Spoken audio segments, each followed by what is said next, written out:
പുറ്റിങ്ങൽ ദുരന്തം നമുക്കൊരു പാഠമായിരുന്നു. നമ്മളെ ആകെ ഞെട്ടിച്ചതാണ്. 10 വർഷം കഴിയുമ്പോഴും ജനങ്ങളുടെ മനസ്സിലൊരു നോവാണ് ഈ പുറ്റിങ്ങൽ ദുരന്തം. ഒരു കാലത്തും മറക്കാൻ കഴിയാത്ത വേദന. അന്ന് ആ ദുരന്തത്തിൽ 110 പേരാണ് മരിച്ചത്. എന്നിട്ടും നമ്മൾ പാഠം പഠിച്ചു ഇല്ല. ആ അപകട സ്ഥലത്ത് ഇപ്പോഴവിടെയുള്ളവർക്ക്, പരിക്കേറ്റവർക്ക്, ഇപ്പോഴും ബാക്കിയായവർക്ക് എന്താണ് പറയാനുള്ളതെന്ന് നോക്കാം. AV ജയശങ്കർ അവരുമായി സംസാരിച്ചത് കേൾക്കാം.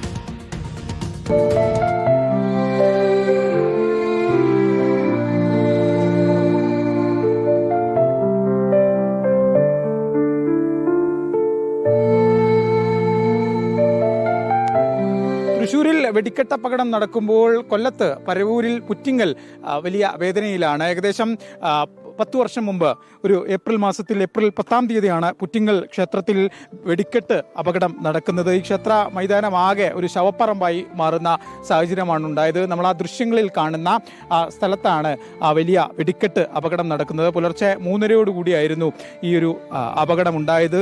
ഇന്നും ആ അപകടത്തിന്റെ ജീവിക്കുന്ന രക്തസാക്ഷികൾ ഈ ക്ഷേത്ര മുറ്റത്തൊക്കെ തന്നെയുണ്ട്. 110 പേർക്ക് അപകടത്തിൽ ജീവൻ നഷ്ടമായി. 654 പേർക്കാണ് അപകടത്തിൽ പരിക്ക് പറ്റുന്ന സാഹചര്യം ഉണ്ടായത്.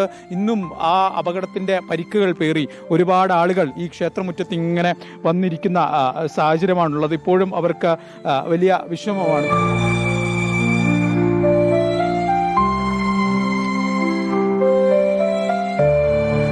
അദ്ദേഹം ആ അപകടത്തിന്റെ ഇന്നും ജീവിച്ചിരിക്കുന്ന ഒരു രക്തസാക്ഷിയാണ്. ഒരു കാൽ നഷ്ടപ്പെട്ടു, ഒപ്പം തന്നെ ഒരു കണ്ണും നഷ്ടപ്പെടുന്ന സാഹചര്യം ഉണ്ടായി. ഇന്നും വേദനയല്ലേ? അത് വേദന തന്നെയാണ്. വേദന, ഒരടി നടക്കാൻ പറ്റത്തില്ല. കാരണം പെയിനായി കഴിഞ്ഞാൽ പിന്നെ നടക്കാൻ പറ്റത്തില്ല. ഈ ഒരു കണ്ടീഷനാണ് പോണത്. എങ്ങും പോയി 10 മിനിറ്റ് നിൽക്കാൻ പറ്റില്ല. ഈ നഷ്ടപരിഹാരമൊക്കെ കിട്ടിയോ? നഷ്ടപരിഹാരം കേരള സർക്കാർ 2 ലക്ഷം രൂപ വന്ന്, കേന്ദ്ര സർക്കാർ 50,000 രൂപ വന്നു. ഇത് തന്നെ സർക്കാരിന്റെ ഭാഗത്തുനിന്ന് കിട്ടിയത്. ഈ അമ്പലത്തിന്റെ മുറ്റത്തേക്ക് എന്നും വരുമ്പോ എന്താ തോന്നുന്നത് വെച്ചാല് ദേവിയുടെ ഒരു കാരുണ്യം നമുക്കുണ്ട്.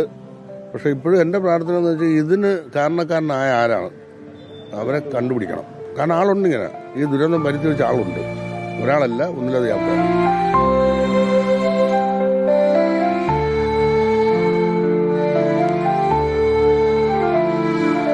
അയലത്തുള്ളവരെല്ലാവരും മരിച്ചു. എൻ്റെ ഫാമിലി മൊത്തം ഉണ്ട് അവിടെ ഉണ്ടായിരുന്നു. എൻ്റെ പെങ്ങന്മാരും അളിയന്മാരെല്ലാം ഉണ്ടായിരുന്നു. അവർ ദേവിയുടെ കാരുണ്യത്തിൽ അവർ കുറച്ച് അങ്ങോട്ട് പോയതേ ഉള്ളൂ. അപ്പോഴത്തേക്കാണ് ഇത് മൊത്തത്തിൽ പൊട്ടിയത്. സങ്കടമാണ്. ഇപ്പോൾ എവിടെയെങ്കിലും ഒരു ചൈനയുടെ പടക്കം പൊട്ടിച്ചത് തന്നെ നെഞ്ചിലൊരു ഇടിയാണ്, പേടിയാണ്.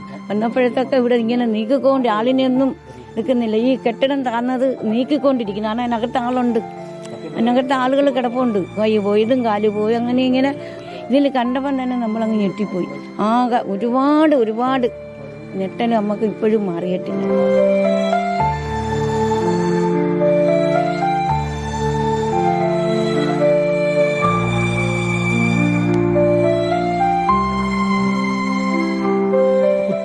അപകടത്തിന്റെ രക്തസാക്ഷികൾ ഇന്നും ഈ ക്ഷേത്രമുറ്റത്ത് ജീവിച്ചിരിപ്പുണ്ട്. ഓരോ ഏപ്രിൽ 10 വരുമ്പോഴും അവരുടെ മനസ്സിൽ അവർക്ക് വലിയ വേദനയും സങ്കടവും ഒക്കെയാണ്. എന്തായാലും തൃശ്ശൂർ അപകടത്തിന്റെ പശ്ചാത്തലത്തിലെങ്കിലും ഇനിയെങ്കിലും ഇത്തരം അപകടങ്ങൾ വരുത്തി വെക്കാത്ത തരത്തിലുള്ള സുരക്ഷയും ഒരുക്കങ്ങളൊക്കെ വേണമെന്നാണ് ഈ നാട്ടുകാർ പറയുന്നത്. ഒപ്പം തന്നെ അന്ന് ഈ പുറ്റിങ്ങൽ അപകടത്തിന് കാരണക്കാരായ ആളുകൾക്ക് വേണ്ട ശിക്ഷ വാങ്ങി നൽകണമെന്നും ഇവർ വേദനയോടെ പറയുന്നു. ക്ഷേത്ര മുറ്റത്തു നിന്നും വീഡിയോ ജേർണലിസ്റ്റ് അബു താഹിറിനൊപ്പം റിപ്പോർട്ടർ AV ജയശങ്കർ, റിപ്പോർട്ടർ, കൊല്ലം.